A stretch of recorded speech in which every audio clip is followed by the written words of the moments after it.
Is London's Victoria Station, a very busy station indeed, and one that has a very lot of royal history.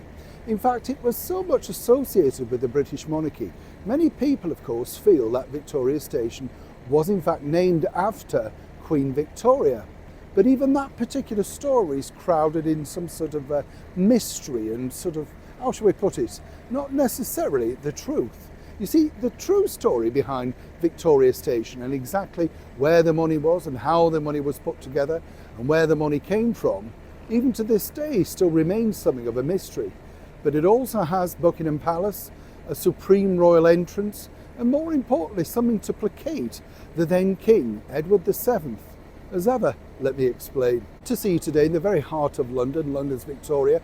If you've ever been here, it is a wonderful place because it is literally full of marvellous architecture. What I like about Victoria Station is you can imagine all of those people, all of those years ago, of course, and the bustles and the top hats, going on their day trips to the wonders that were Brighton, Eastbourne, Worthing, all down that area that is still so beautiful and great to escape to even today.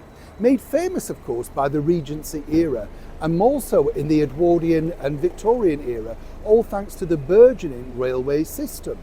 And alongside the railway system came places like this. That's right, the beautiful Grosvenor Hotel, over 100 years old, and at the point of building, nearly didn't get built. The reason behind this was, though, that they decided to build a brand new hotel attached to the railway system because this would have the luxuries of hot and cold running water and, get this, full electric lighting.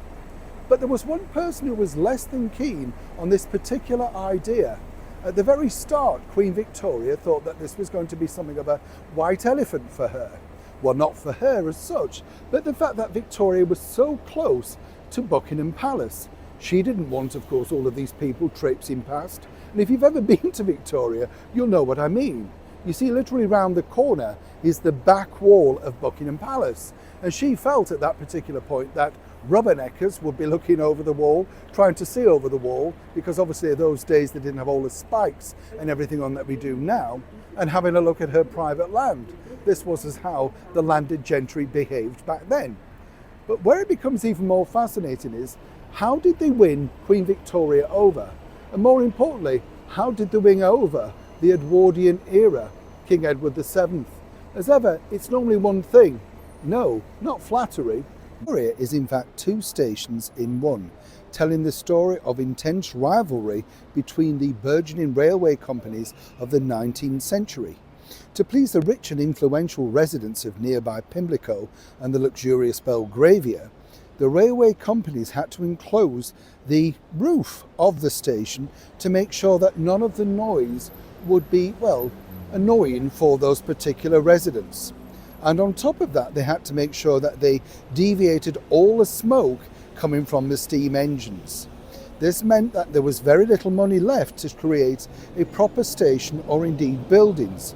So both companies erected crude wooden huts which welcomed travellers on arrival, and these remained unchanged for the next 40 years. What really took a while, in fact, was, the problem of Queen Victoria.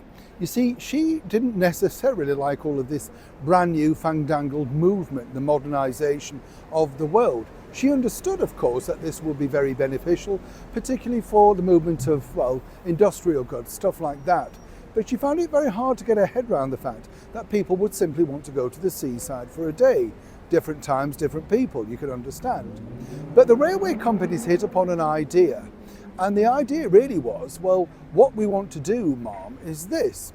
And they designed something that suddenly rather appealed to her. And this was her own personal entrance into Victoria Station, directly from Buckingham Palace Road. It could, after her say-so, be used by mere individuals like you and me, but only after she agreed. And this apparently really appeased the Queen. Sadly, she didn't live to see the day when this fully came into fruition. But nonetheless, she thought, okay, I'll go along with this. Now, at that point, they weren't necessarily going to call it Victoria Station either.